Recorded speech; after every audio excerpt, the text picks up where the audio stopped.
In the absence of our council chairman, who is running a few minutes late, I am going to call this meeting to order. And if I can ask Councilman Bradford to please give an invocation, followed by Councilman Everson for the Pledge of Allegiance. Thank you, Mr. Chairman. Let us pray. Heavenly Father, we come again thanking you for this day and for all your blessings. As we come, Lord, we ask your presence within this meeting. Direct our minds and direct our hearts. We pray for the mayor, the council members, and all those who take up the governance of this city. And Lord, we pray that we can do things here today that will be beneficial to other citizens. Direct us, we pray. Amen. Amen. Amen. Please join me in the Pledge of Allegiance. I pledge allegiance to the flag of the United States of America and to the republic for which it stands, one nation, under God, indivisible, with liberty and justice for all. Madam Clerk, will you call the roll, please? Councilman Bradford. Present. Councilman Everson. Here. Councilman Jenkins. Present. Councilman Carter. Present. Councilman Corley. Present. Councilwoman Lynch. Councilman Bowles. Okay. At this point, Mayor, over to you if you have any, disregard. Tomorrow, the chair will entertain a motion to approve the minutes of both the administrative conference and the city council meeting on January 22nd, 23rd, respectively. At this point, Mayor, any awards, recognitions, or distinguished guests? I do not have any of those, but I do have one announcement. Communication. I do Great. have a communication. Mr. Chairman, thank you so much. I want to ask the community to keep the family of Kettle Parish School Board member, Mr. Larry Ramsey, in their prayers and in their thoughts. Mr. Ramsey passed away on Saturday. Visitation will be held from 6 to 8 tomorrow, February 13th at 2018 Southside Chapel, Roseneath. His services will be held 2 p.m. on Wednesday at Christ United Methodist Church, 1204 Crab Apple Drive. He's been a good friend and colleague and public servant for more than 20 years in this city. As a school board member, we worked together diligently to improve the lives of the children of our school system. So I'm just wanting to make sure that people know tomorrow is family visitation.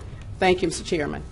Thank you. And I believe I saw it in the Times, but it wasn't. I got the electronic version, so Yes. ideally it'll be in the Times tomorrow. Yes. Thank you, sir. Any council member awards, recognitions, or communications? I just want to recognize, I see some members of the Historic Preservation Commission joined us today. So appreciate their attendance. Okay. Anybody else?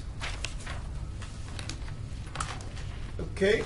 Do we have any requests for Mr. Green this morning or this afternoon? I think you're off the hook. Did receive the tax revenue collection from Mr. Crawford already this month, and saw a bond forfeiture report from the city attorney. Public hearing, I do not see one. First of all, Mr. Crawford, are you aware of adding any items to the agenda at this point? I'm not, Mr. Vice Chair. I believe Mr. Thompson has a few, so over to you. We have 3, Mr. Chairman. The first one, to welcome Dr. Archer and Dr. Thomas to the city of Shreveport. This was one that this has to do with Black History Month for a local church, people from out of town that they're inviting in. We drafted this last week, but we neglected to put it on the agenda, so we would ask the council to add it tomorrow. It's by Mr. Bowman. And we have 2 by Mr. Jenkins. Ordinance 14 to create and establish the intersection of Sandiford Drive and Norway Drive as a stop intersection. And ordinance number 15 to create and establish a no-through truck route on Sandiford Drive between Fern Avenue and Steer Avenue. Okay, thank you. At this point, we're going to move to public comments. I believe there is one public comment from Mr. Hubbard relative, I'm going to say it's an agenda item. So, Mr. Hubbard, if you're here. John? I'm the only one there. Apparently, it's not an issue. I'm not sure when the 4G, 5G conversation is going to be held today, so I showed up just in case. But John Hubbard, 428 Travis Street, Shreveport, 71101, and been in conversation about the 4G, 5G ordinance that is being developed and may be tabled at this point. But if there were a lot of concerns expressed, it sounds as though the city is moving to address maybe every one and more of those concerns. So if there's nothing that y'all want to talk about, then there's nothing that I want to talk about. There's nothing on the agenda yet. Mm-hmm. Our office will circulate a new timeline.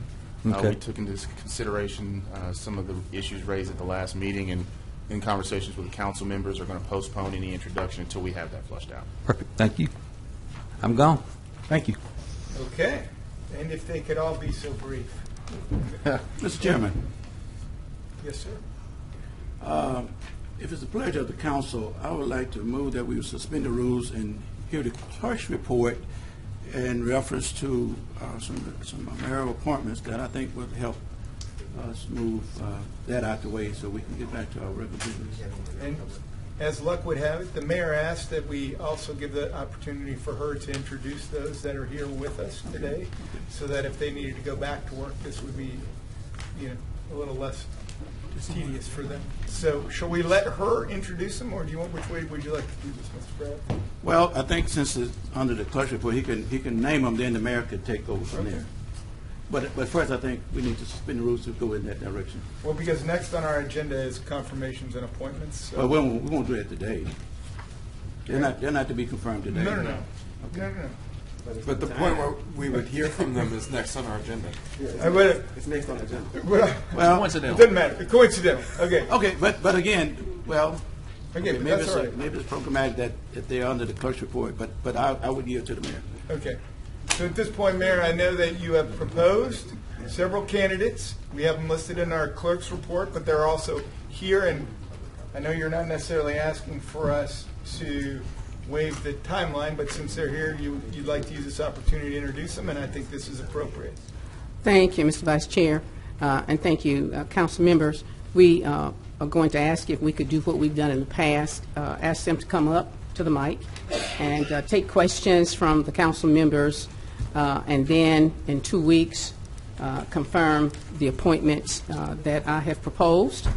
And at this time, we'll take them in order that they appear on the agenda under the clerk's report. Mr. Timothy Huck. Mr. Huck, where are you? Is Mr. Huck here? He's not here yet. Okay. He was being appointed to the Downtown Development Authority, Architectural and Engineering Selection Committee. 2 people, Ms. Erin McCarty, Mr. Stan Varner. Mrs. Varner here, you can come and stand with her and introduce yourselves, talk a little bit about yourself, and then we'll take questions.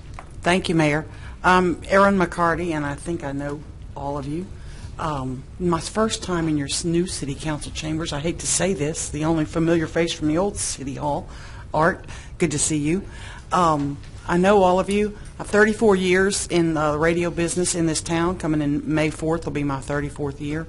I'm very active. I run Keel radio station. I'm the brand manager for the station. Operations all the way from what we do on the air to what we do behind the scenes, promotions, et cetera, capital outlay projects, et cetera. I'm on several local boards and committees and have been over the years. I don't talk about it a whole lot. Currently, I'm on the board of directors of Loving Solutions, which is a group that helps women who have meth addictions, trying to get them back into the community, help them with budgeting and planning, et cetera. Currently serving on the YWCA Board of Directors Finance Committee, not the board any longer. I've rolled off the board, but I served on the YW's board for many years, including the traumatic time of when we closed down the current operation. There were a lot of financial and budget issues that we went through with regard to that. Now I'm on the Finance Committee alone, helping with planning, budgeting, fundraising ideas, etc.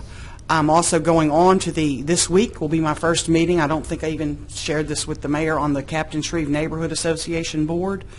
I served for many years on the CABOSA Board of Directors, chairman. I was also secretary for many years, and also heavily involved in the budgeting of that organization. I'm not sure how many questions you may have. I know there's been some issues with regard to why a member of the media. I would just simply tell you, I love this city. I've lived here for 34 years. I care about the future of this city. Anything that I would have to do with my job will not have anything to do with any of my actions on this panel. I'm a fair person. I'm fair-minded. I've always been. And I think the mayor and I have reached an agreement that nothing that I do will impact my relationship with her on the radio. I will still be critical. Coming after me? When needed, and Like she you've will always done. And she will be the first to tell you that'll happen. I know I'm long-winded, but I'll be happy to answer any of your questions, and I appreciate and really am honored to be nominated. Let me just say one thing in that, and before we get to Stan, I've definitely had some comments, and they ask, well, like, what criteria? And most people know you for your position on the radio, but not Sure. your management or financial background. Right. And I do think clearly what we have in our deal, you certainly meet that criteria. And so I think I do appreciate you coming, kind of leading with that aspect of it, because that is as much about Right. your background as anything. It's just not as visible to the rest of the people Sure. in the city. So I appreciate that. Mr. Chairman, and certainly, it's the privilege of the mayor to make these appointments, but are you familiar with the A&E committee at all? Or have you been to any of the previous meetings? I have not been to the A&E. I was around when this committee was created, probably unlike most of you. This committee was created, yeah, me and Art. This committee was created, I believe, under the Hazel Beard administration for more openness in government, rather than letting just the mayor sign off on these rewards of these grants. It was an idea to let's let this be open, let's have the process, let's have members of the community. I think it was a great idea at the time. I think it can still be a great idea. Has it gotten off track occasionally? I would be the first to tell you, yes, absolutely it has. And I promise you, and I think I've told many of you, that if I'm in that room, it will be done fairly, or I don't want to be a part of it. Point blank. I have a long-standing reputation in this town, and I won't be a part of anything that is not completely above board. And I think she understands that as well, the mayor I refer to. Yes. Well, thank you, Aaron, but it's a very important and detailed committee. Chairmen of the council served on that committee, and it brings forth just a vast number of issues, and you have different contractors and people that's trying to make a case, and some experience is needed to ascertain and to sort of understand what's coming at you. And I have no questions you can do the job, but my concern was, and it's beyond even the mayor's preview, in that we've lost three very vital members. If we, with the two civilian members, David Arbery and Linda Bernanke, and then the loss of Robert Westerman, who all played a very vital role in the past of the success of that committee. We would need somebody like you to come in with that same type of attitude that you just expressed. So, but anyway, I was hoping that you was a little bit more familiar, but that's neither here nor there. Thank you. Thank you. I appreciate it. Just as a more of a hypothetical question for both of you is, do you like binders? Because this committee entails getting a big old stack of binders, and then you have to read through a lot of information, and it's supposed to be in the same format. They try. It's not always in the same format, but you compare. You're comparing multiple bids for things. And just as a point of clarification, I know as this is discussed a lot in the public, sometimes with good intention, sometimes it's like that game of telephone where people say it to somebody else and then say it to somebody else, and things get a little confused. But the Architecture and Engineer Committee, obviously, it is just, it's in the title. These are just reviewing architecture contracts and engineering contracts. I have seen people discuss in the public that this is the committee that awards all, contracting bids through the city, and I'm like, that is not true. I don't want anybody to misunderstand that, so just as I know you guys know that, but just as a point of clarification today, I think it's healthy that we remind the public of that as we discuss it.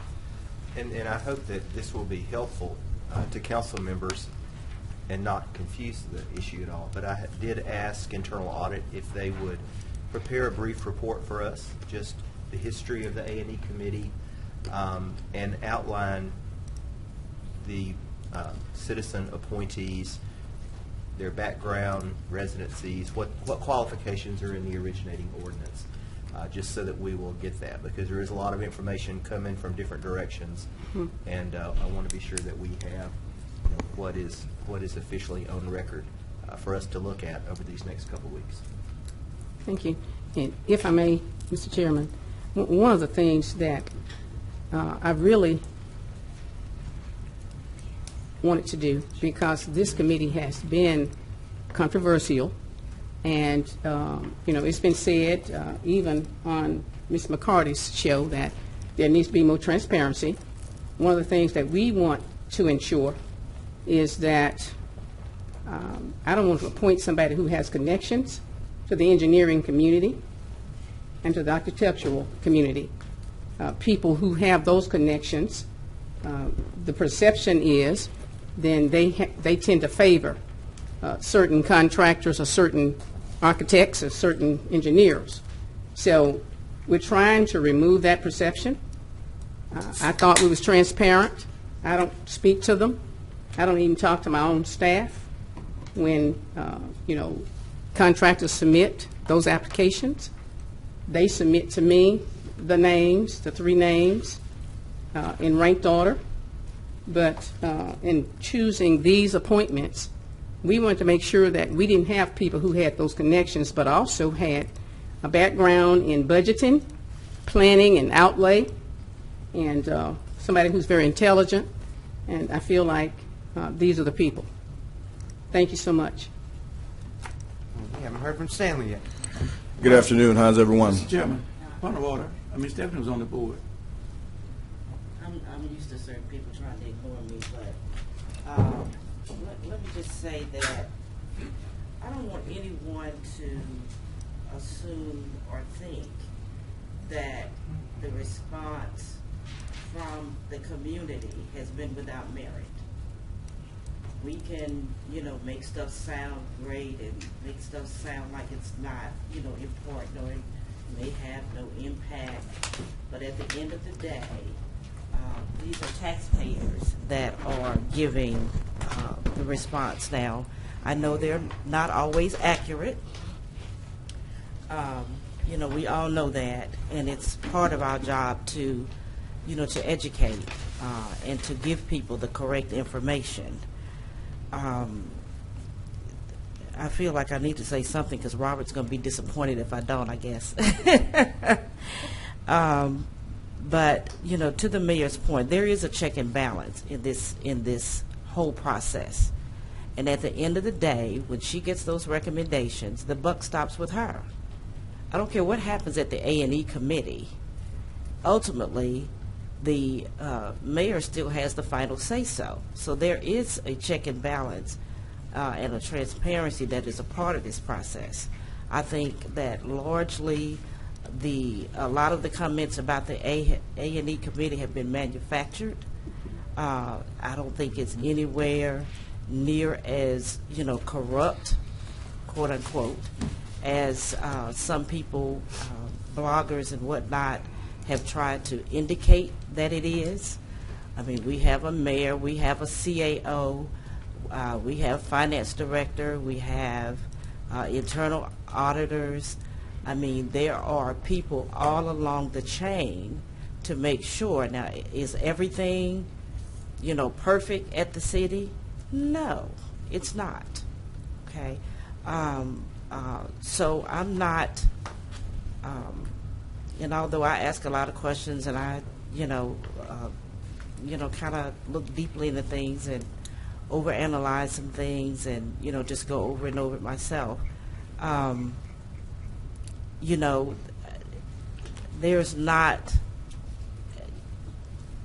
there's not a whole lot of, I guess, digging, so to speak, that is required. I mean, this is not, nobody is sitting here trying to defraud, taxpayers or anything like that. Nothing like that is going on.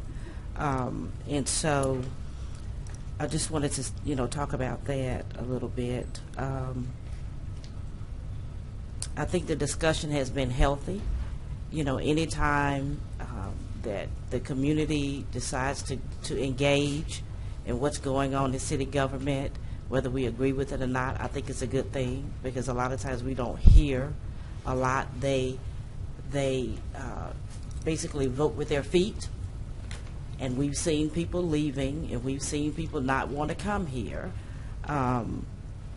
So anytime that I get to hear from folks, whether I agree with what they're saying or not, I'm glad, because I think that means on some level that they at least care enough to express their opinion, and particularly express it publicly. I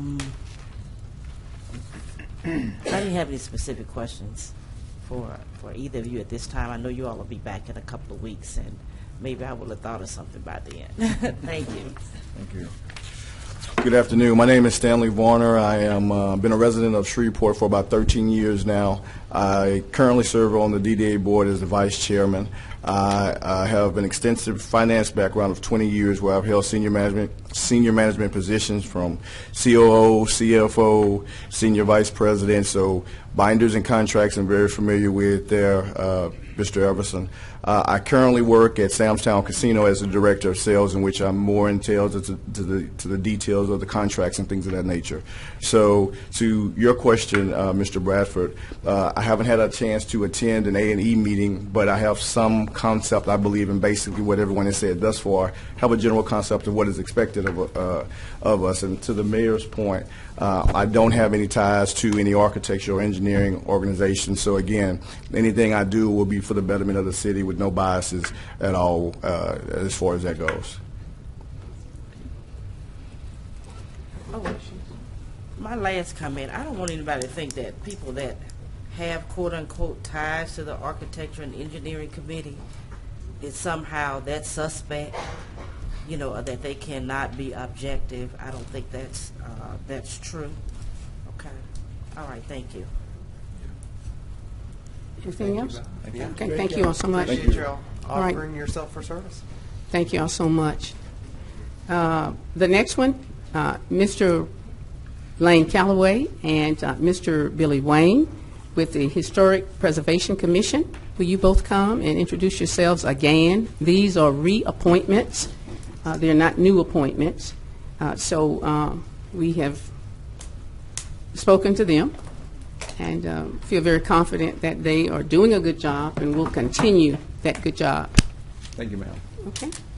Lane Calloway, 9677 Catawba, Shreveport, Louisiana, 71115. Born and raised in Shreveport. The only time I left was for military service, 23 years, although I visited during the time. And once I retired, after living in different countries around the United States, I came back home because there's no place like home. I got a degree in history, a master's in history, as well as an MBA. That makes me really dangerous. I've been on Historic Preservation Commission, one of the inaugural commissioners. I appreciate the opportunity. And also different associations like the Board of Directors, Louisiana Trust for Historic Preservation, and other places. So history, historic preservation, as my mother says, my widow mom says, in North Shreveport, you're it. Thanks, Mama. Anyway. Okay, thank you. Any questions? Any questions? No, I don't have a question for these two gentlemen. I just have a comment, and that is that their work in the city has been very documented, and I appreciate you, Lane, especially for your continuous research in getting those historic places notarized and where needed to go forward to actually have them to be processed into that historical criteria.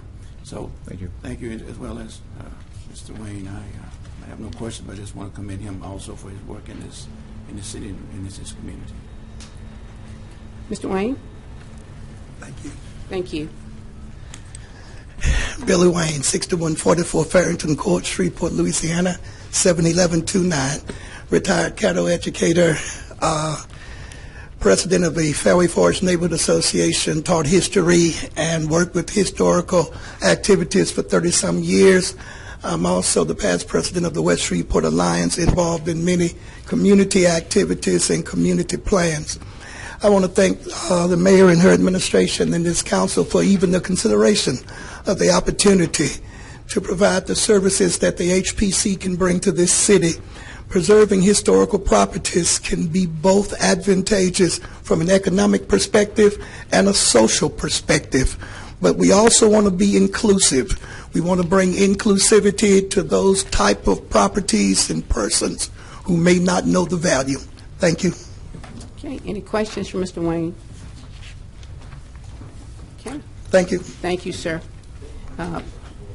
I was made aware that Mr. Timothy Huck is with us from the Downtown Development Authority. Mr. Huck, can you come up, please? Thank you so much.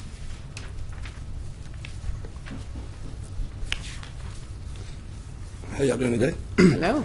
Timothy Huck. I'm the owner of the Sandbar in downtown Shreveport, along with H&H Club Ventures, TBH Construction, Tim Huck Property Management, and Tim Huck Management, all businesses that operate in downtown Shreveport. My desire to be on the DDA board comes from the amount of hours I spend in downtown Shreveport. I work down here during the day. I also find myself down here very late hours of the night. Downtown Shreveport operates 24 hours a day, and I am downtown 24 hours a day, unfortunately. One of the biggest issues with the DDA that make me desire is to be an ambassador for downtown Shreveport and to improve the perception of the image of downtown Shreveport. Well, thank you for offering to serve. I know you've got I knew you had a full plate anyway, and then when I saw that resume, I said, I didn't even know he was doing all this. It was a lot. Yeah. You mentioned you want to be an ambassador for downtown. What do you see as some of the weaknesses that we're facing at this point? Obviously, we have some weaknesses in some vacant buildings. There's some visual weaknesses as far as we'll even go in just to street lights that need to be replaced, some damage that needs to be repaired. But our biggest weakness that we have in downtown Shreveport is a perception problem, not an actual problem. The perception is reality. Someone's mind believes it's not safe. Someone's mind believes that it's run down, and it is, and they don't come down here to find out. They have just convinced themselves of it. And so I believe that our largest problem we have in downtown Shreveport is a perception issue. So what do you consider the strengths? The strengths of downtown Shreveport? There's multiple good places to eat if you're looking for that kind of issue. There are entertainment for all walks of life, whether you're in all ages, from the Strand Theater all the way over to Robinson Film Center, the Shreveport Art Council, the Symphony, and then obviously for the younger clientele, you do have your nightlife. We have plenty of festivals in downtown Shreveport on a regular basis, and we do provide quality of life for people through downtown Shreveport. You consider the residential upswing as a positive? A major positive. It keeps people moving around later. It will support local businesses. Unfortunately, everyone says we need a store downtown. We need somewhere you can just get essentials. You can't, unfortunately, get a store without residential. There are obviously more residentials being built as we speak, and people just moving around. You live downtown, what do you have? You have your people come by, you have friends come by, and the more people that come downtown, the more they find out that it's safe. And again, we're back to the perception.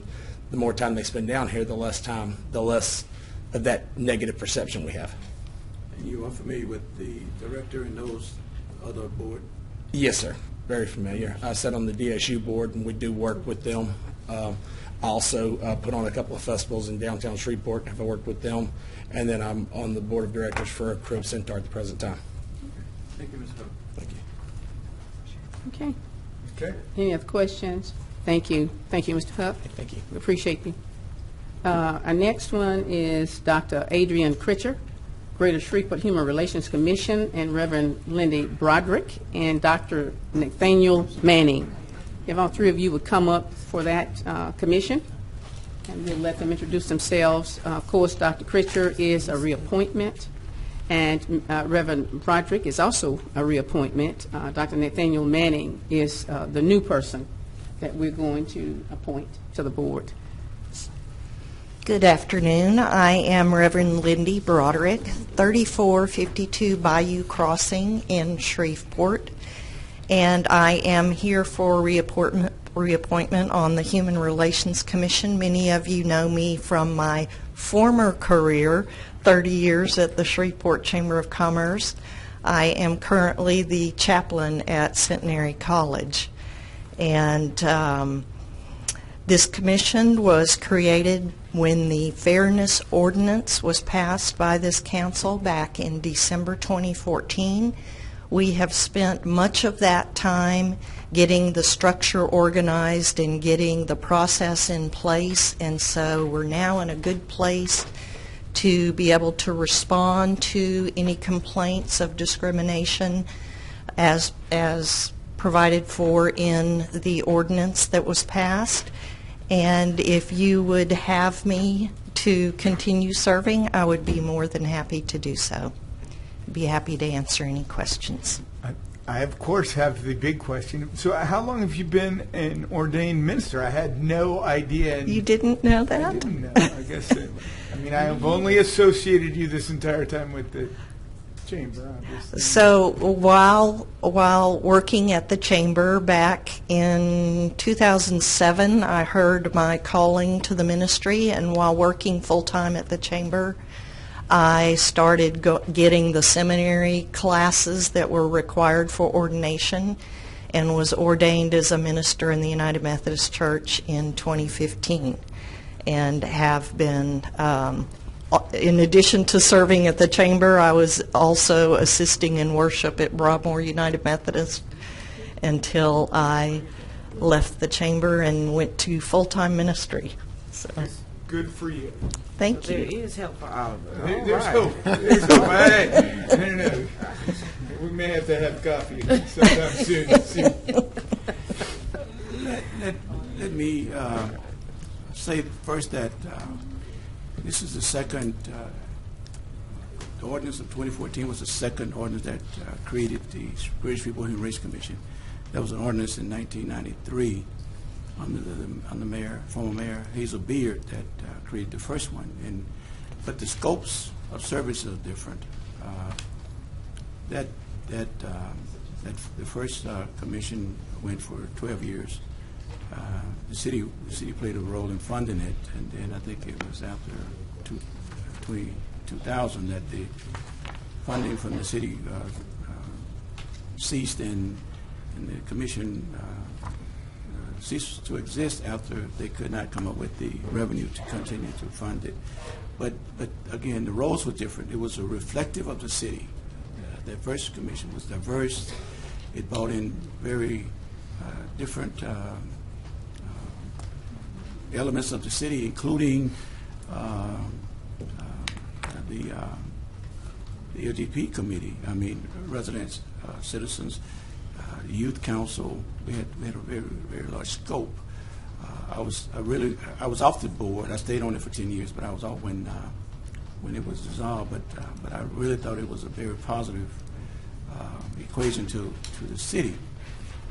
The new commission and its scope of doing investigations, and in addition, you have the ability to and you said you had done some work. Now you're prepared to move forward with creating an ordinance that would a fairness apparatus.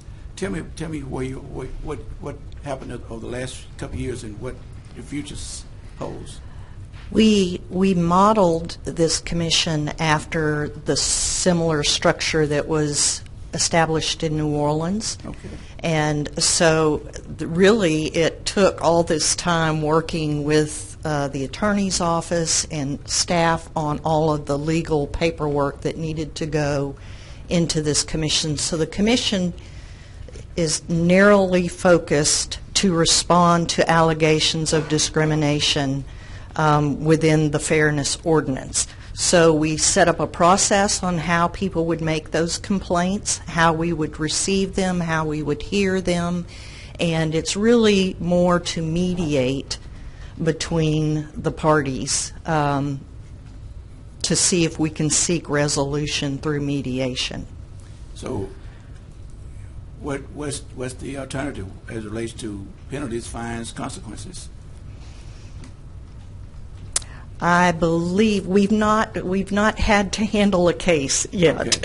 That's fine. So I would have to brush up on our paperwork since we've just gotten it all laid out. I believe there is the ability to issue a fine, but off the top of my head, I can't remember exactly what those are. Yeah, Dr. Critcher has been their chairman. And yeah? she is not here yet, and she can share a little more information. But I mean, it's a very needed entity within our structure. I mean, because there is, I don't have to exaggerate to say some unfairness that goes along with this culture. But so I welcome the commission and I welcome your work. I just want to see some productivity. And have we provided, Mayor, any resources in regards to office space? We have, and they've been afforded not only resource space, but we have someone who actually takes minutes, and we've posted things on our website for them, so we've been a great support. Okay. And I can tell you that in vetting, I vet all of these appointments before we bring them to you. Sure. In vetting these appointments, they've gotten, one or two people who come with concerns, and they've been able to resolve those. The whole idea for this commission, as I can appreciate it, is that you can mediate before these issues become legal issues. And so this commission, I think, is doing that. I know that they are, because they've had some concerns and they've been able to resolve those. They've got one now that is coming that they're trying to get some mediation on. But in my vetting with Dr. Critcher, because she's been kind of the chairman, and she is more in tune with some of the details of what's going on, she'll be able to tell you that. But I think it's good. They don't go out and try to advertise for trouble. What they do is they're there. They have sent out information. We have it on our website. People know where to go. And we've provided that support. Yes, sir. Thank you. Thank you very much. Thank you. Thank you. Thank you, Reverend Broderick. Okay, Dr. Manning. Hi, how are you today? Hello. Good afternoon. It's my pleasure to stand before you. I want to say I really want to extend my appreciation to the mayor and for those who felt worthy enough to bring forth my consideration to be affirmed to the Human Relations Commission. My name is Nathaniel Manning. I reside at 6303 Gilwood Circle, Shreveport, Louisiana, 71119. I have been working in the public sector, but I also have a long history of working in the private sector, so I'm very familiar with both. I was the global IT manager for General Electric for a number of years, where I managed virtual team of software developers that span over several continents, North America, Southeast Asia, and also some in Europe. So I'm very sensitive to cultures. I understand the dynamics of how important it is to make sure that we are diverse. I taught for many years. I am now back teaching again. I had retired and I stayed home for about 2 weeks. And my wife and I decided both of us could stay at home together. So I am an economics professor at Bossier Parish Community College, and I also teach online for Duquesne University, where I teach both micro and macroeconomic policy. I know about the social negative externalities of discrimination. It does not serve our society very well. As a matter of fact, there's a social cost that comes with that. So I'm very familiar with that. However, in the role of serving on this commission, it is my desire and my goal to serve in a very impartial manner. I have to look at things the way they come, even though sometimes they may be at odds with maybe what the goals of the city might be. But I looked at the bylaws. I'm quite familiar with those. Yeah, I did get a chance to look at some of the people who are serving right now, and some of them, they are fine people. And I felt like it would be worthwhile to serve with a great group of people like that. In terms of working with organizations to bring about better race relations, I have been a facilitator for Dialogue on Race for the YWCA, and I also serve on their executive committee for bringing about better race relations. I also serve on the executive audit committee for educational testing services. Any of you familiar with ETS? That is the organization that prepares the standardized tests. One of the goals that I have been involved in is trying to increase underrepresented groups to participate in our advanced placement exams, which I plan to work very closely with Caddo Parish to change some things that I see there. But overall, I'm here to volunteer to do my best to uphold the ordinances of Chapter 39 of the City Ordinance. And I just appreciate the opportunity to come before the board. And thank you. And if I may, I'm sorry. My head doesn't face that list sometimes, so I don't see. But just wanted to thank y'all again for your willingness to serve, and for all of the appointees today. We appreciate it. It's a lot of time that people have to give to these various undertakings that the city has that's well worth doing, but I know that it is something that you have to take out of the rest of your busy schedule to be able to make the time for. We appreciate that very much. This has been a very it's been a committee that I think has taken its time to organize itself successfully and to really prepare itself for what role it has to play, and moving into the next kind of phase of it where it will be able to play a more active role in that is an exciting thing to see. So thank you all very much. Thank you. Yeah. And let me just say, Mr. Manning, I've known you for at least, 20 years, and about 30.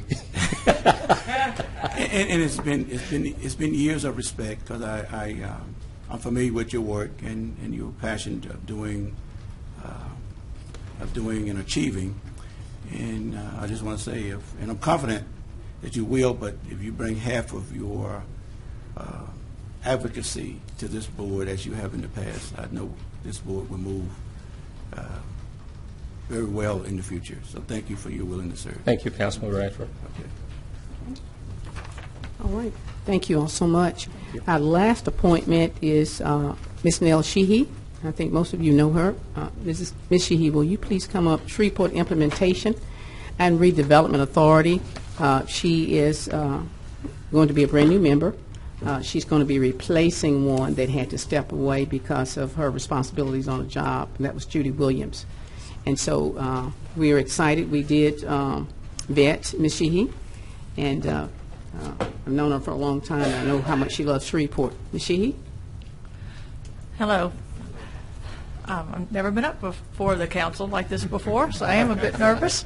I just want to say it is an honor and a privilege to be considered for this board, Shreveport Implementation and Redevelopment Authority. I reside at 2502 Crestwood Drive in Southern Hills, and I have a great deal of interest in creating public and private support for projects and funding and a background in that. And I'm very interested in improving the quality of life for all of Shreveport's citizens. I believe that rehabilitation and development and reuse is a very important thing. And I am not so much of a talker, but I'm a doer. I like to get in there. I have great conviction about quality of life and about the city of Shreveport and how it can be improved and bettered. And I think I would like to kind of get my teeth into this and get involved. I have a bit of a legacy in this kind of thing with my mother, Virginia Sheehy. She was such a great supporter of the city of Shreveport and for all people, regardless of their race, creed, or color. And I have inherited that feeling that everyone should be treated equally. That's very, very important to me. If you have any questions for me, I'd be happy to answer them. I just want the record to reflect that Miss Sheehy is the world's greatest boss. So you're connected, actually, right? If I could, I remember that this committee by legislative authorization requires the various appointments to come from particular recommending bodies, Absolutely. and I couldn't recall. She's going to be coming from my. Great. I have 3 that I am able to put on there, and the other organizations. There are 6 other organizations. Yes. That submit 3 names to me, but Judy Williams was one of the ones that I submitted. Yes. Perfect. Thank you very much, and Thank you. And thank you for being willing to serve. This again is a very exciting committee that is going to take some legwork, and I am glad that I can hear your enthusiasm for it, and I think that it's going to be great because it really does. What we put into this, we will get out of in return. This is something as a community. The harder we work to make it successful, the more the community will benefit from it. So we really appreciate the time that you're going to put into this. Well, I appreciate it too. I appreciate being nominated. I wanted to say that for 10 years I lived in the city of Plattsburgh, New York, and upstate New York, and I worked directly with the mayor's office there and helped on a variety of economic development projects and bringing my background is in advertising, marketing, and public relations and special events. So I primarily would get people enthused about things. That was really my job, and to coordinate these special events that were on a regional level as well.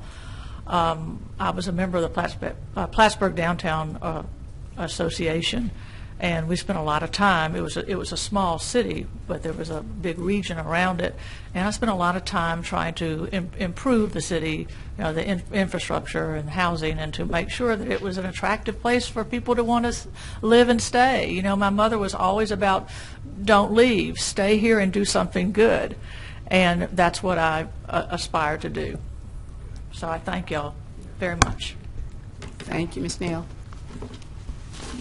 Dr. Pritchard has not come in yet, so I think most of you know her anyway. But those are the appointments that I am going to be putting before the council for confirmation. Thank you so much. Well, apparently, I've still got the agenda manning here. Okay, so it's been brought to my attention that we sort of had somebody that was interested in making a public comment, but he just left. So let's continue on then, Mr. Crawford, if you will. Yes, sir, Mr. Vice Chair. Under consent agenda legislation to adopt ordinances and resolution authorizing ordinance resolution number 9, authorizes Michael W. Phelan and Judy C. Phelan of 10,353 Goldsberry Road to make a connection to the City of Shreveport's water and sewer systems. Resolution 10 authorizes Kilpatrick Investments, LLC, represented by G.T. Kilpatrick, located at 2147 Southern Loop, to make a connection to the City of Shreveport's water and sewer systems. And then Resolution number 9, authorizing the mayor to accept a donation of $15,000 from the Brookshires Groceries Companies to the City of Shreveport, Louisiana, to be utilized by the Shreveport Police Department and the Shreveport Fire Department. This is from their Heroes Run, with PD getting $15,000 or 10,000 of that, and fire department 5,000 of that. And then Resolution 12 authorizes the City of Shreveport, Louisiana purchasing agent to reject all bids received from 2017 SPAR annual contract for purchase of golf course chemicals, IFB number 17-109. There was an error found in the bid document before the bids were opened.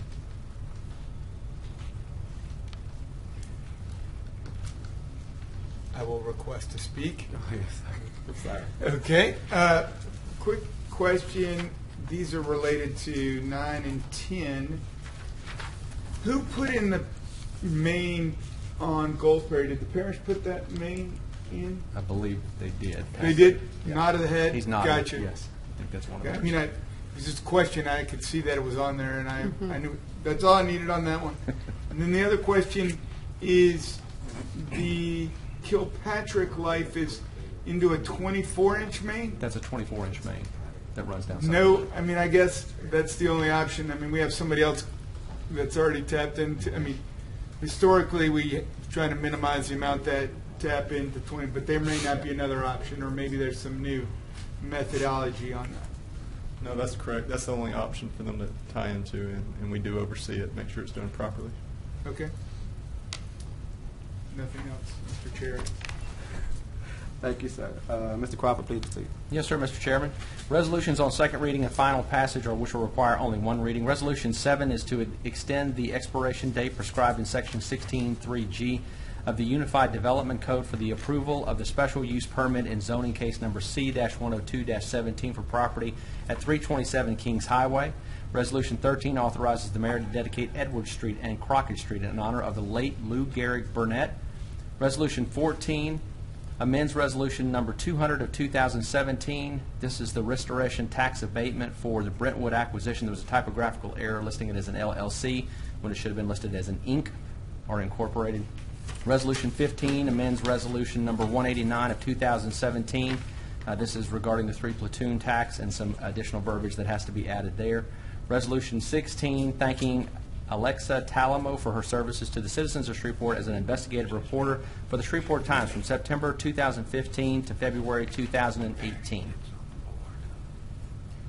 Mr. Chairman. Any questions, anyone? Yeah. In regards to Resolution 7, that was the resolution that you had proposed, and we tabled it. And it gave me a time to get more information, and I did speak with clerk and city attorney after speaking with Mr. Woods, who this is going to affect if he wanted to move forward. He wants to move forward, and he wants to move forward with the stipulations that was placed on him by the MPC. And if he moves forward, and then somehow the courts would overrule something, he would have wasted both time and money. So I think we need to move to adopt this extension, at least stop the clock while this is being heard in district court. Okay. Any questions, anyone else?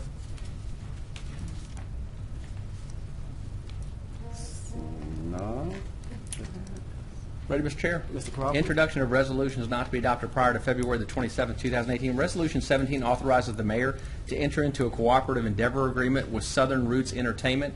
Tomorrow, the administration will act that this be removed. Resolution 18 approving Inferno Manufacturing for participation in the industrial tax exemption program located at project site 115 Ruco Street, Shreveport, Louisiana, 71107. Mr. Chairman, tomorrow, when we have everyone here, would it be appropriate or would you mind if I gave a little explanation on Resolution 15 to just clarify the reasoning for that? That's the Proposition 6 language. No problem. Yes, sir. What's Councilman Jenkins. Okay, so for this ITEP deal, and obviously there's some that's raised some attention, particularly because they've already done it, and so now we're giving them kind of a backward. We're not really incentivizing them because they've already done this at this point. Now, Mr. if I could, they turned in their application to the Commerce and Industry Board of the state in December of 16 prior to the construction. That's what they're authorized to do. And so they did actually make application before they started the project, and as most have done, they have asked for the tax credit afterwards. Okay. No, and I'm not, I was just saying, but it is coming to us. Sure. Post it already being done. I'm not, so we're really no longer incentivizing him, though it could be sending a message. I'm not disputing that. I'm with you. So my question is, and since there's at least one other taxing body that has denied this, which people aren't aware, they can certainly look into that. Is it the administration's fact that is on our agenda indicative of your support for it, or is it the administration's putting it on the agenda a function of the course of administrative course of action that it has to come before the city council? It would be the latter.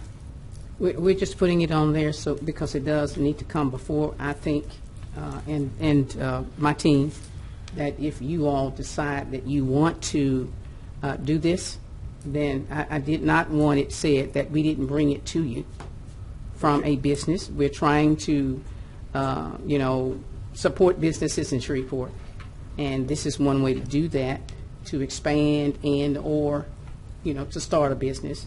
So we're just putting it on there because the company did ask, us to do it, and so that's why it appears, Mr. Councilman.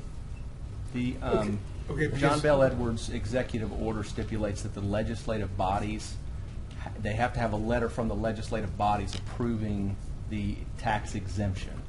And so the mayor, in her response, is it's our responsibility to bring it to the legislative body and for you to make a decision. I know that you're right, one taxing body has already abstained from this particular request. One has approved it through its subcommittee, and I believe it comes up at their next meeting for approval. And then I believe that the school board takes it up on the 13th. Okay, and so when I asked about this whole ITEP stuff a couple months ago, I was told that there was, and I may have this wrong, but I was told that there was some meeting of representatives of the four taxing bodies. Correct. And that as a function of that meeting, there is there's, I guess, information or debate or whatever goes on there about all the reasons for or against it, maybe some state input or providing input to the state. I don't, it's a little bit more elaborate than us just getting this agenda in front of us. And then what I understand is then based on how those four individual bodies vote, then some portion or all of the exemptions go forward. But my question is, if we vote no, that is just for city tax, or is it for this proportion of all four of these bodies' taxation? Because that's two different things. Yeah, the body that meets is a representative of each of the taxing authorities. There's no vote. It's just an information. The request comes in through the parish. And so, we have never done this before at this level. When the request came through the parish before, it automatically went to the state because the state made the decision. When Governor Edwards made the executive order that the taxing authorities would have sole discretion on if they wanted to participate and at what level they wanted to participate, that's when this body was set up just to exchange information. Each body can leave that meeting to make a decision on whether or not they meet the minimum criteria, which the minimum criteria is expansion of job creation and infrastructure investment. On this particular instance, this company met both of those thresholds, and that's why it was brought to your attention to make a decision on. Now, as far as the percentages of who's going to be paying what, there's specific instructions in the executive order that talk to if someone does opt out, as the Sheriff's Department has, I believe, they are at zero. Whatever portion that the city goes in for, they are obligated to provide that percentage. The other taxing authorities are not obligated to provide anything other than what they approve. If one of the 5 taxing authorities does not submit a yay or nay, we're in, we're out, 0, they will get an average of those taxing bodies who move forward to participate. Okay. And I guess my little problem for me personally is I am being presented with this without input from the people who were at the meeting. I mean, I would like some recommendation from the administration on what the right number is for us. If the number is 0 or if it's 50% or 100%. And I'm not trying to pass the buck, but I don't have a lot of data points on. I'm just saying, we got this application, we've got these percentages, and I'm probably the only one that's spent any time looking into this of the council members. If there's another council member that knows a lot about this, I'm happy to. We do, but we're just going to let you go on and take care of it. I think from an administrative perspective, no, we're familiar. We're very up to date on it, but you're doing a good job. I think you look, as we would look at the job creation and the infrastructure investment, and then offset of what tax breaks they are getting. So 3 job creations, $200,000 or $480,000 in infrastructure improvements. This time they're committed to making another $1.5 million investment for a $2 million investment to come back to us for that additional exemption at the time they move for that 1.5. And the taxes that are being exempt are about $2,400 a year. So over a 5-year period, that first 5 years at 100%, that's $12,000 for 3 jobs, a $480,000 investment in infrastructure with a $1.5 million to follow. He just wants that in writing. Yeah, but It's in writing. It's in the again, contract. that's also, you know, a part-time city employee that could be filling a gap of something, or you know, I mean, it is the numbers when you look at them.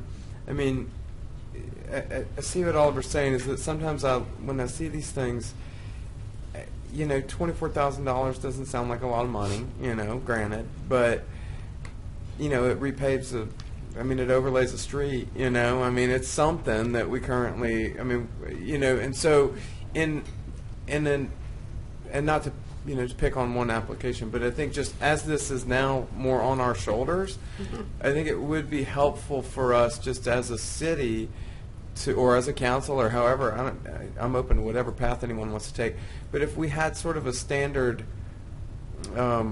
you know, metric that we use to judge them, you know, if we had like a formula we could plug it in or something that we would say benefited it, you know, because you know, if they're purchasing equipment that's from out of the state, then I don't care how much the equipment they're purchasing, they're not paying tax on it, and they're buying it from out of state, then, you know, it's not really a local economic benefit in that sense. Now, providing the jobs is good.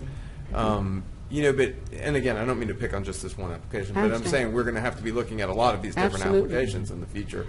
And so you do want to see, I mean, you know, if, say we get an application in a year or so that's, you know, just something that is automating a bunch of jobs, and maybe it provides a few construction jobs, but in the long run it makes us down a few jobs. That's maybe not something that we want to exempt, and then I think it's probably a part of the review, but I don't know for certain. But you know, also I think it would be important for us to know what the depreciable life of the assets are. So if somebody is getting a tax abatement for 5, 6, 7, 8 years, and the equipment's only going to be used for 3, 4 years, that's certainly not good math. You know? So just those type of details, again, there's the initial application we're looking at, but as we'll see more of these, we'll need a little bit more. If I may, Mr. Chairman, and I certainly agree with all of the healthy dialogue, I think, if we could maybe start sending these, since this is relatively new, since it's been put back on the locals. First one.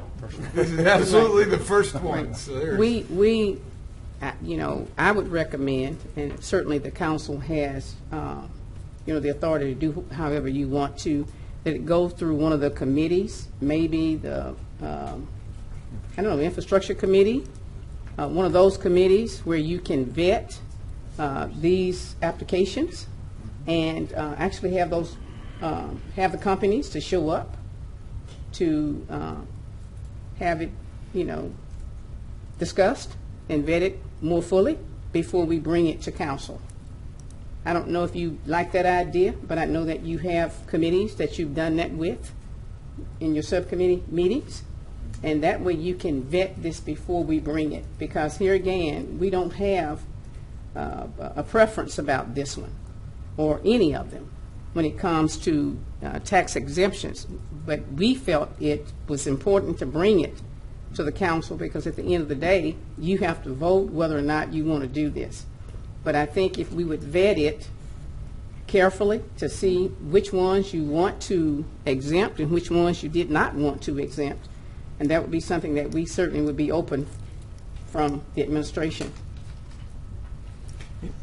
May I ask who the person that represents the city on this board? Charles Madden. Financial. Charles Madden. Mm-hmm. And so that he would be a helpful person at least Sure. for me to even know what goes on at the first. Got it. There's only been one of these meetings, but I'd like to hear what was even talked about in the meeting. Now, I was at the first meeting, Councilman, and there was nothing discussed that you don't have in the legislation. We just discussed the application itself. We looked at the contract that was provided to the state initially. Did they meet the minimum criteria? And it was, there's no voting or anything like that, but it was a general consensus that they did at least meet the threshold. They did. Governor Edwards has been very specific in that if they don't provide jobs, don't bring it to the Commerce and Industry Board. I don't care how much infrastructure investment there is. So they do provide jobs, and there is an infrastructure investment. General consensus that they did meet the minimum qualifications. This initial application was in November. Again, it was the first one. We have a 120-day turnaround from that first time that it's put in, so we have to have it turned into the Industrial Development Board by March the 2nd.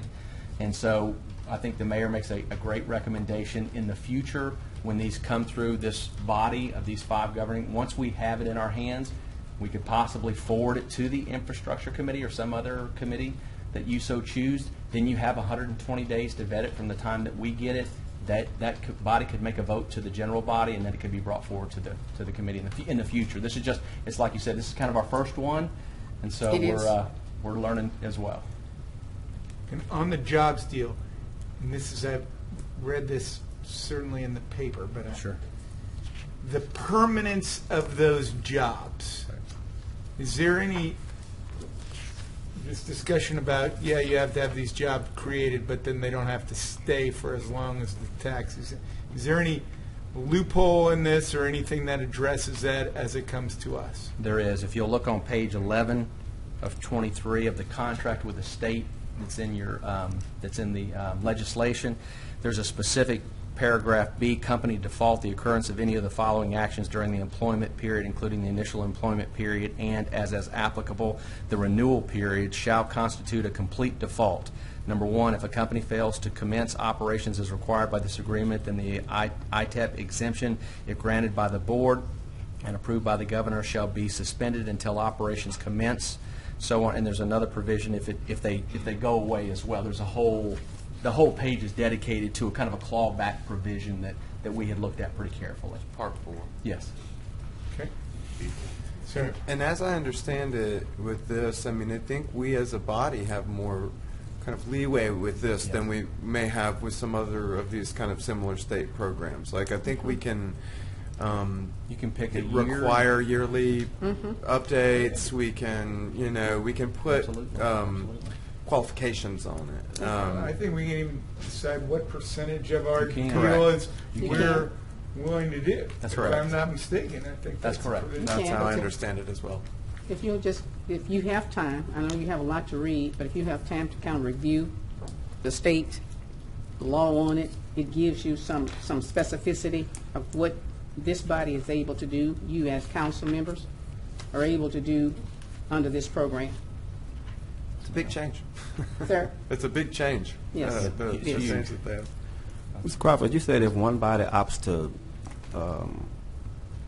out, Yes. then they would. What would happen with They them? if they make a formal opt-out to have a formal statement sent to the body that says we have looked at this and we're paying zero, then they will pay zero. If, let's just say, Sheriff, the other three bodies decide to go forward with something and a percentage is variable, each taxing authority pays whatever was approved, but if one of the organizations does not send a formal letter to the Commerce and Industry Board, then they will have to have the average of those participants that did respond with a favorable, whatever the percentage was. And in our case, who would be the authority that would send that letter to the board, the council or the mayor?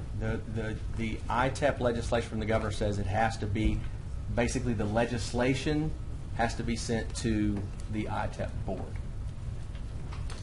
Okay, thank you. Yes, sir. Councilwoman Lynch? Yes, on this subject, I really, whether we get money in or money out or money, that we normally would get but won't get because we've done an exemption, as we know, impacts the day-to-day operations of the city, ultimately. So I would just really like to, similar to what we're doing on the, it's not called Wi-Fi, what we're working on with the Verizons and AT&T people, wireless. Okay. I'd like to see the mayor, city attorney office, or someone vet these applications, and whatever that process is, I think ultimately, comes to the council to look over everything. But I do think because it impacts, bottom line, the day-to-day operations of the city, and you all have the resources, throughout the day to really, and you're meeting with other taxing agencies and having those discussions, if that can be, vetted from you all's end, and then that information provided to, a council committee. Okay. But as far as the initial vetting, Yes. I think should probably be done from the administration end, and then come to the council. Okay, that'll help us out, I think, to make a better decision. Okay, we usually do that anyway, Right, so right. it won't be any additional problem for us. Okay, all right. Okay? Thank you. Any other discussion? Mr. Crawford, would you proceed with Yes, sir, introduction? Mr. Chairman. Introduction of ordinances not to be adopted prior to February the 27th, 2018. Ordinance number 9 amends and reenacts certain provisions of Chapter 26, Article 6, Division 3 of the Code of Ordinances, City of Shreveport, Louisiana, relative to the architect and engineering services. Ordinance number 10 is an ordinance declaring the city's intention to acquire full ownership of certain adjudicated property for community development purposes. Ordinance number 11 closes and abandons a portion of Sweet Leaf Avenue and Providence Phase 2, Units G and H subdivisions in Sections 20, T16 North, R13 West. Ordinance number 12 is an ordinance to revise certain provisions of Chapter 10 of the City of Shreveport, Louisiana Code of Ordinances, specifically revising Section 10-84 relative to requiring physical separation from other business operations of sales of beverages of high alcohol content liquor for consumption off premises. And Ordinance 13, revising certain provisions of Chapter 78 of the City of Shreveport, Louisiana Code of Ordinance, specifically revising Section 78-3 relative to requiring on-site project information to be required for projects in the city public right-of-way and on city-owned property. Any discussion? Mr. Chairman, I have two. In regards to 9, it's being introduced by Councilman Flory, and the mayor just made some modifications to her appointments. Mr. Flory, do you see any? I'm referring to your. The mayor just changed the equation of her appointments. Is there anything within that action would reflect on your No, I don't see legislation? anything. I was trying to clean up some appointments, the makeup of the membership. I was trying to require 2-year terms, no citizen appointed could serve a third term.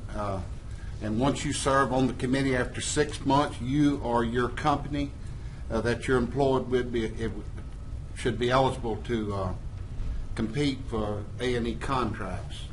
And I was adding the vice chairman and the chairman of the infrastructure committee to that. So this is correct. The mayor has the final say on all these, and she still does under the 9.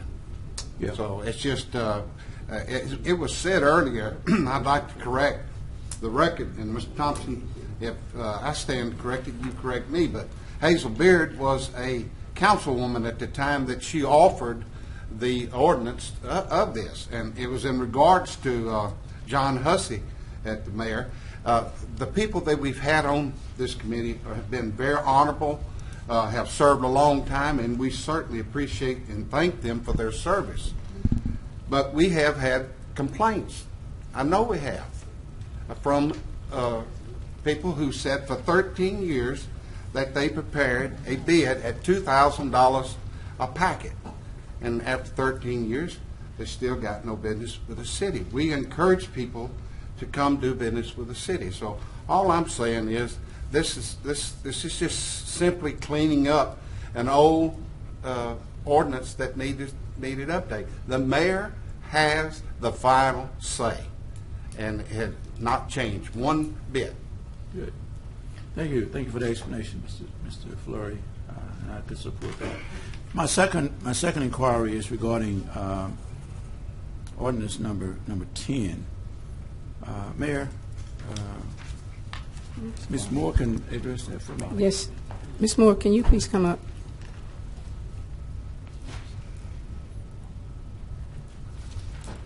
I think that's the one that deals with the... No, I think that one deals with the Queensboro property. Is that C.C. Antoine? Or Queensboro? Street. Which one is it? It's Perrin Street. Yeah. Yes. C.C. Antoine. C.C. Antoine, Okay. yeah. Okay. Yeah, and thank you. And she made me aware, because when I saw that it's in my district, and I said, Pierre, where is some value there? And I appreciate that, because there is value in that residence. Now tell me, what's the equation to initiate this legislation? Well, probably almost 10 years ago, the Multicultural Center of the South was given money by the state and some CDBG monies to rehabilitate that facility. He spent a little money doing some site, purchasing the property. He had to purchase the property, and he did some site clearance. But he got ill. As you know, he had a stroke. Sure. And since that time, it's been dormant. And the city was given the money about, I think, 2 years ago, maybe 2 to 3 years ago, the $325,000 remaining from that appropriation. Okay. We have been trying to acquire the property from the Multicultural Center of the South since that time. We can't spend the money because we don't own the facility, because we don't own it. And then we have to have ownership of it in order to expend the $325,000. We've tried numerous attempts to contact the Multicultural Center of the South. We've spoken numerous times to Harry Thomas, who was the director, and he was very favorable about the city acquiring the property and getting it from him. However, that never happened. We went by there about 2 weeks ago, and the roof is simply caved in. Another strong wind will just almost knock the facility down. And so we had a sense of urgency to get it in our name. And so we decided, because the taxes have not been paid for at least 3 to 4 years, to seize the property. I think maybe even 5 years. Okay, and even with us assuming the property, acquiring it, you still see the opportunity of restoring it? Yes, we still have the $325,000, and I think we committed maybe another $125,000 of CDBG money to bring it to $500,000. Yeah, and certainly it would be an asset there if we can do that. Yes. And I want to commend you and the administration for being proactive in this. It's the same type of incident that happened with the Queensboro property. That, I mean, instead of letting it lay abeyance, that you would assume it and let's make it let's turn a negative into a positive. So I support this, and I hope we look forward to this nice tourist attraction being put in my district. It has tremendous historic significance. It does. It really does. All right, thank you. And I remember when it was actually okay to go in and look at it. You know, except for I don't know if you know about 20 years ago, it was termite infested, but that was eradicated. Yeah. Okay. Thank you. Thank you. Thank you so much, Ms. Moore. Thanks, Bob. Thank you, Mr. Bradford. Thank you. Those are all I have, Mr. Chairman. That's it. Okay. Any other discussion? Mr. Crawford, would you? Yes, sir, Mr. Chairman. We're under ordinances on second reading and final passages. Ordinance number 3 amends the 2018 budget for the Community Development Special Revenue Fund. Ordinance number 4 amends the City of Shreveport, Louisiana 2018 Grant Special Revenue Fund budget. Ordinance number 5, adding, amending, and reenacting certain provisions of Chapter 10 of the City of Shreveport, Louisiana Code of Ordinances relative to the revising and adding new definitions and allowing certain business types to apply for and obtain an attached microbrewery or microdistillery alcohol permit. Ordinance number 6 amends the 2018 Street Special Revenue Fund budget. This is a companion to Ordinance number 7 for Ninth Street, amending the 2018 Capital Improvements budget. Ordinance number 8 is a zoning case C-1-18, an ordinance to amend the official zoning map of the City of Shreveport Unified Development Code by rezoning property located on the northeast corner of Hearn Avenue and Essex Street, Shreveport, Caddo Parish, Louisiana, from R17 Single Family Residential District to C2 Corridor Commercial District. I had a question on that one. Mr. Sweeney?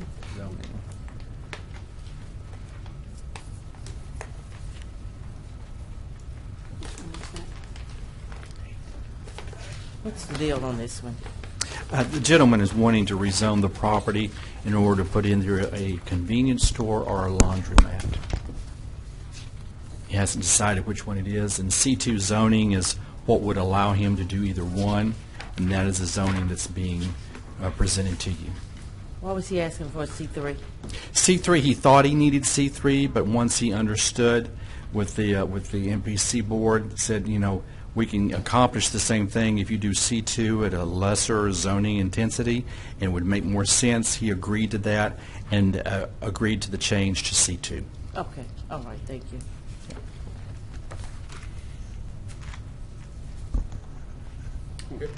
Mark, can I speak with you after the meeting?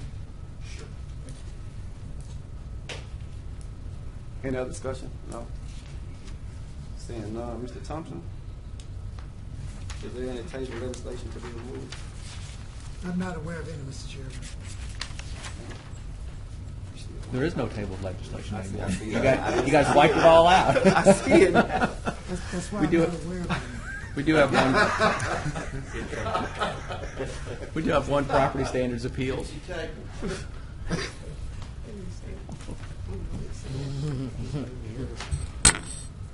Good afternoon.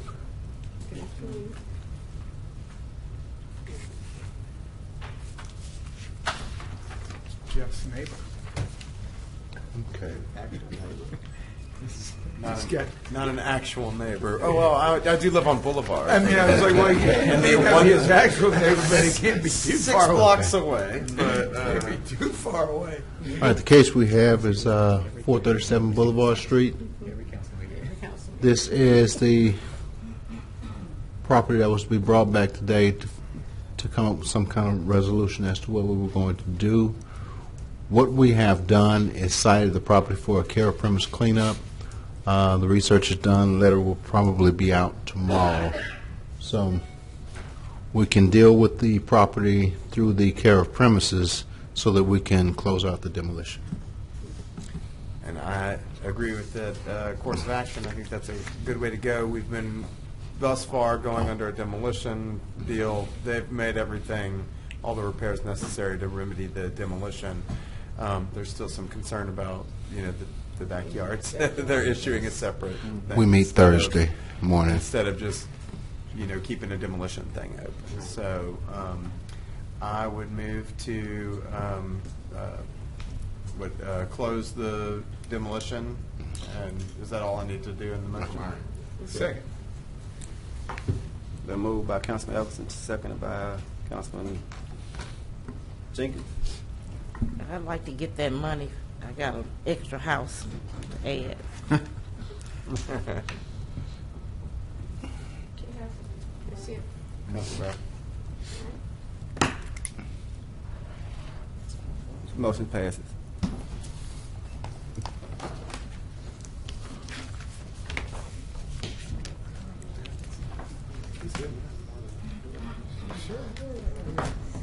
Okay. I guess I've got to make a request to suspend the rules. We're really almost to public comment. Well, it's not, they're not on Mondays. So, but you're right, but I'm going to make a request to suspend the rules to allow Mr. Weiner to speak because he was on the agenda, or he had an agenda item, but when I tried to call him up, he had left the room. So, can I get a second on that? Second here. Okay. All in favor, a hand vote? Any opposed? Okay, Mr. Weiner, if you would come forward, and it is a Monday, so the only agenda items are to be spoken about. That's probably not the correct grammar, but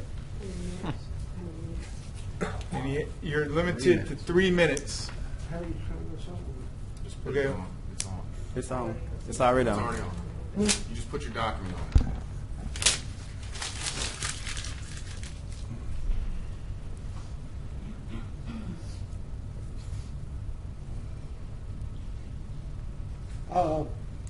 On the agenda or not on the agenda, you kind of change things around, and I've got to. No. So Mondays, as it states on our actual agenda, printed agenda, and in our ordinances, on Mondays we only take up agenda items. Okay. Well, this was on the agenda. I recognize that there's at least Okay. one of the three is an agenda item. About the nomination to these various boards of people. They're fine people. They're qualified in what they do. They have served the city, but they're not qualified to serve on these technical boards. I served on the state architect selection board twice.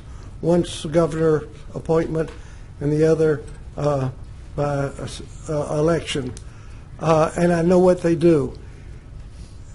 Our architect and engineering selection board should have architects, engineers, and contractors who know the bid laws, who know specifications, who know the work of the people, because they can put in resumes that are not real, and these people know. And I would think that a lot of these nominations should be reconsidered to get people to serve. The state has developed codes for this, of conflict of interest and not being able to take work for so many years. But there are plenty of retired architects and engineers who are not working who would be good on that board. Online, there were things that were supposed to be on the agenda, and I didn't find them. One deals with bike trails, but I didn't see it on there, but it was online. I believe the bike trails were a press release by the mayor's office, Yes. but I don't believe they were an agenda item. Well, I've got some comments. I'll pass them out to you. Okay. And the other thing that was maybe a press release dealt with Cross Bow. There are rumors around that the mayor's working on something there, and I think you and the public needs to know what it is, and it should be on the agenda to be discussed. Is it so? Cross Bow is a historical property that's always been dedicated open space, and it needs to remain that way as a park to support the development of residential downtown. And we don't need to see these things going off without due, not legal process, but due design process to study what you're going to do, why you want it, what you're trying to solve. And so those were the three items, and I'm sorry I was off base, but it appeared on my computer. Okay. Thank you. Thank you, Mr. Weiner. The mayor wants to. I just need to make a couple of clarifications. Number one, the bike path meeting is going to be this Thursday at 5:30 at Riverview Central Art Station. So we welcome Mr. Weiner to come by if he'd like to come for that. That was not an agenda item. Secondly, the mayor is not working on anything on Cross Bayou. What we're doing from my office is continuing to try to make sure that we are acquiring land. So if somebody wants to come in to make the development, we don't want to be sitting idle by. And we've gotten brownfield grants to continue our efforts to get it cleaned up and that kind of thing. That's what my office is doing. So let me just clarify so that you don't put out misinformation. On the land, do you have criteria that you will not acquire any toxic or polluted lands? I've been on boards that have gone through this. Okay. And I know the problem. Okay, Mr. Weiner, and certainly I don't think we really want to utilize this time for that, but I do appreciate the comments. Is there any other item to come before this agenda or this body? What's that? She wants to speak. Council lady. Oh, I was just saying, and maybe it is a rumor, but I was in a meeting with the chamber last week and was asked about it as well, about meetings that are occurring, I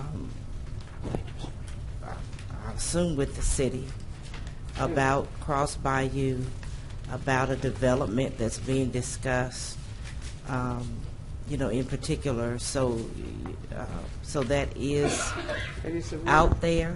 I've personally heard about some meetings, and I've seen people, leaving to meet after council meetings. Yes, and they were not. Let me finish. Yeah, finish because I need to clarify that. That have been, I guess, rumored maybe to be a part of that. So I'm not sure if it's rumor, or if it's or just what it is. Of course, I didn't have any information to provide or to respond to the question that was asked of me about it. Other than that I would support, the development of that area for what's been talked about probably the last, 20 or 30 years of having, living, people being able to live down there, something put in that area that would enhance, that would be of some benefit. I just wouldn't be opposed to it just because I'm opposed to development there. But as to actually what that development would entail is just, is what the question pertained to. So, if you'd like to clarify that, I'm just saying. Well, there's no clarification. Okay. I have been approached, like you have, about whether or not I would support, investors to come in. Of course, I would support them. But I'm not leading any effort to develop Cross Bayou. But when people come to say, we want to do that, do you support it? Yes, I do. And I was also told that they approached you and several other people on the council. They have not approached me about Okay, well, they've approached some council members. Right, they have approached some council members. They've but not approached me. some council members. And, my thing was, anytime anybody who comes to the city as mayor of this city who wants to invest, I'm interested. But I'm not leading that effort anymore. It is something that is in our master plan. And when we have investors who want to come in and invest millions of dollars that will help our city, I'm going to say, bring the plan, bring it to all the stakeholders, bring it to all those people who would be the decision makers. I'm not going to say I can't meet with you. No. Yeah, I've had people to approach me and ask me, if we lead this effort, will you support it? My answer is yes. So that's the clarification. I don't like the idea of people saying that I'm leading some effort and I'm trying to develop Cross Bayou. That is absolutely not the truth. I was approached and asked, would I support the effort? Yes. Businesses come to us all the time, and it is my responsibility to make sure that we open the door for business and industry to grow and for people to have jobs and for our community to continue to thrive and grow. No, I'm not leading any effort on Cross Bayou. I did that already. Yes, ma'am. Yes, ma'am. Is that it, Councilwoman Lynch? Yeah, and I mean, that's a dubious distinction, but, but anything that has to be developed there at some point will require, leadership from the administration and from the council. And, I know it's been unfolding, and I've not really engaged in asking you about it or really being that concerned about it, up until this point. But since he brought it up, I just decided I'd ask a question about it today. Is that it? Yeah. Councilman Bradford? Mr. Chairman, I'm wondering why Mr. Winnie is at the podium. This is not. His time was up. I have the slightest idea. I just wanted to respond quickly to something No. that's been said. No, Mr. Winnie. No, this is not. You don't want data? You don't want information? It's not on the agenda. Well, you're going to have Mr. problems. Well, let me move forward with my comments. I have closing comments. Yes, sir. At 4. And I will say, in all due respect to the mayor, and I appreciate her response, because I have been made aware of some discussion, and I hope the mayor will always have a door open for discussion. Absolutely. And I think when the time comes that it's prudent and we can see value in it for the city, then I think the mayor will bring it to the full council. I will. I wasn't in direct conversation with some individuals who wanted to look at this project, and I looked at it from the previous proposal that it didn't seem it would fit at the time, but this is a whole different scenario.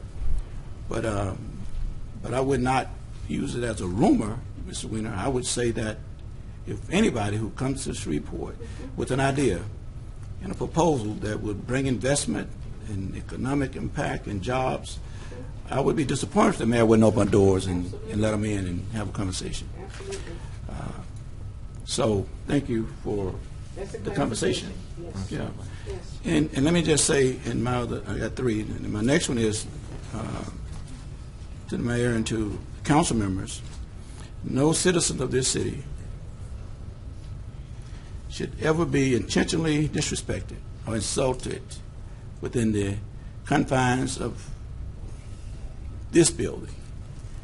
I think everybody deserves to be respected, and whether it's by any member of the elected body or any agent that's under the direction of any other entity of this city, should be given those directions that do not disrespect anyone intentionally when they are here to represent the citizens or entities within this city. Let me thank you, Mayor. Let me thank SPAR for the beautiful reopening and ribbon cutting of Andrew Curry Park. So it's a site to be proud of. You made it clear, and I want to reiterate the kindness of Willis Knighton and the others who gave time and efforts to bring that park back up to the condition that it could be utilized and be a proud entity within the city.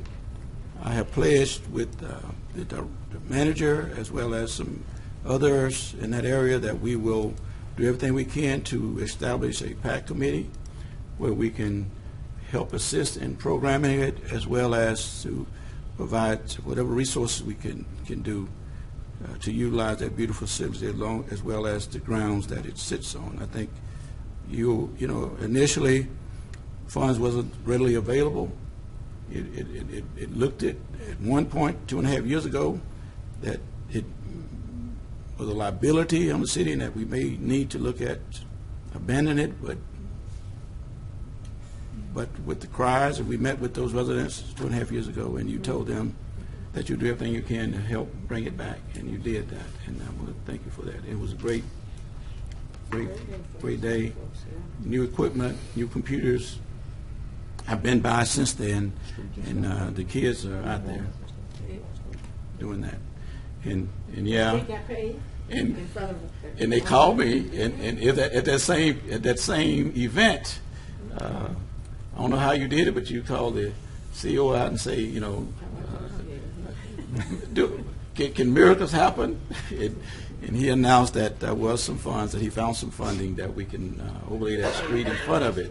And that has been done, and they're proud of that as well. So thank you for all that. And lastly, let me thank the administration, city council, clerk, city attorney's office, the internal auditor's office, and everybody who helped set up the tour of the landfill site. I was sort of unaware of what all transpired out there, but I was given the opportunity to get some information, as well as Mayor inviting Mr. Hall here today to visit with us and to answer questions. Now, the key thing about that is, and I think what you said earlier, is that Mr. Hall would not have been comfortable coming before the full council to make his presentation, but selected members who was chosen to meet with him.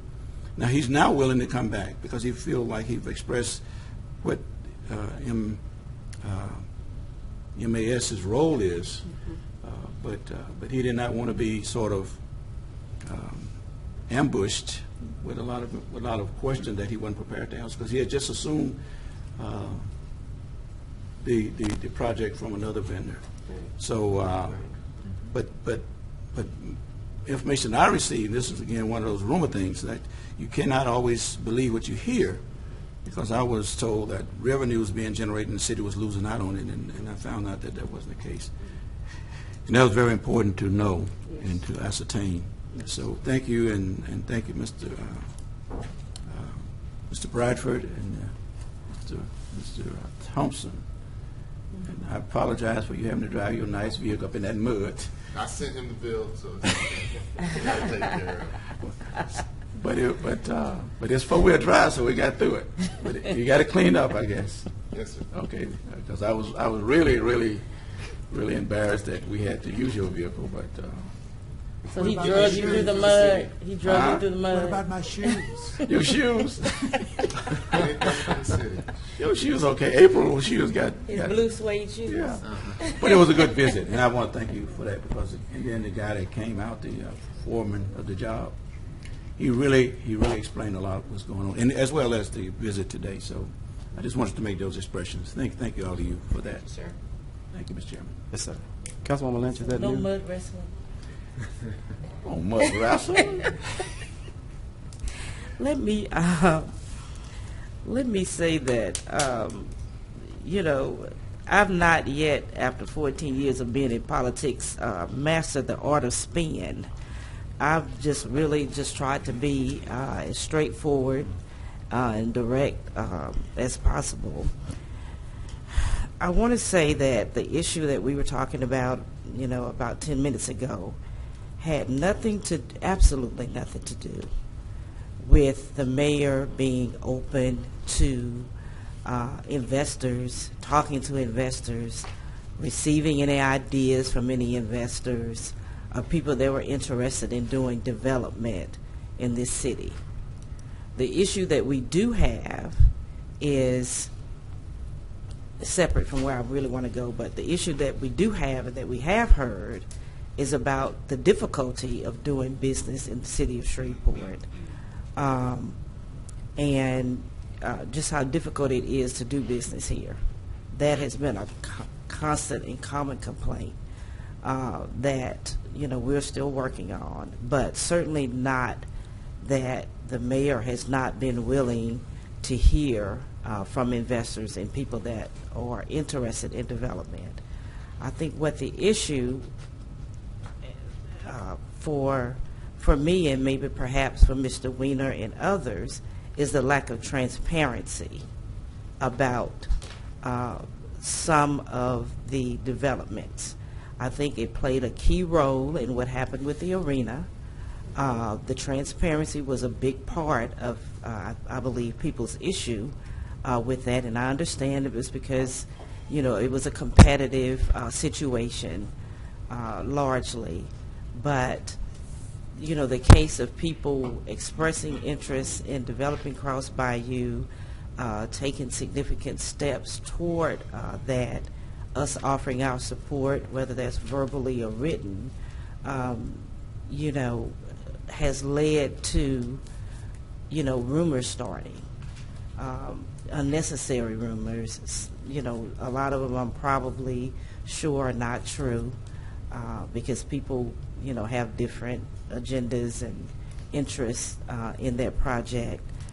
So I just think to the point that we can be transparent at whatever, point you decide that is. I think it would be better and would go a longer way.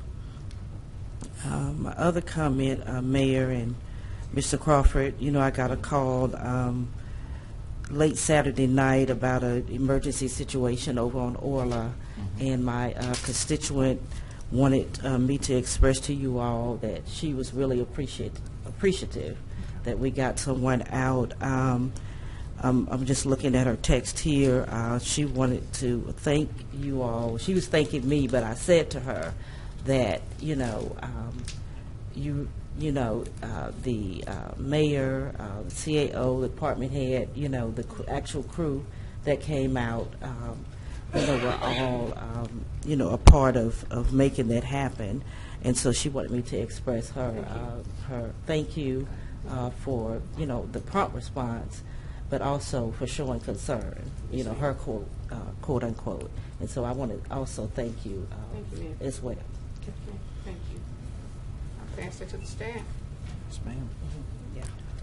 Are there any reports from any officers, boards, or committees? Seeing none other than a proper standards meeting tomorrow at 2. Mr. Thompson, is there a clerk's report? You've already been over and heard from the mayor's appointments, but there is a special committee, council meeting that has been called immediately after the city council meeting tomorrow for an appeal. Pale State Oil applied for a high alcohol sales for wine, and under our present ordinance, the way it's been interpreted, you're not supposed to sell wine unless you have a separation above, I believe it's 6%. Under the rules of the council, the applicant can request a speedy hearing, and he did. However, after discussions with him, and the city attorney has drafted an ordinance that we think will solve the problem and make it moot. And if he is satisfied, if that ordinance is introduced tomorrow and he's satisfied with it, it's my understanding that he will postpone the hearing until the next meeting to see if the ordinance is adopted. So it has been called, and we may or may not have the meeting. At this point, Ms. Councilwoman Lynch. Yes, I had already thanked the mayor in person. I had another situation on Mellon Street, I believe it was last week, and that was successfully resolved, and I had already thanked her in person on my behalf and my constituent. But I also want to thank Ms. Featherston and everybody that was involved in actually getting that completed. So thank you again, Mayor. Thank you, ma'am. And if there is nothing else, this meeting is adjourned.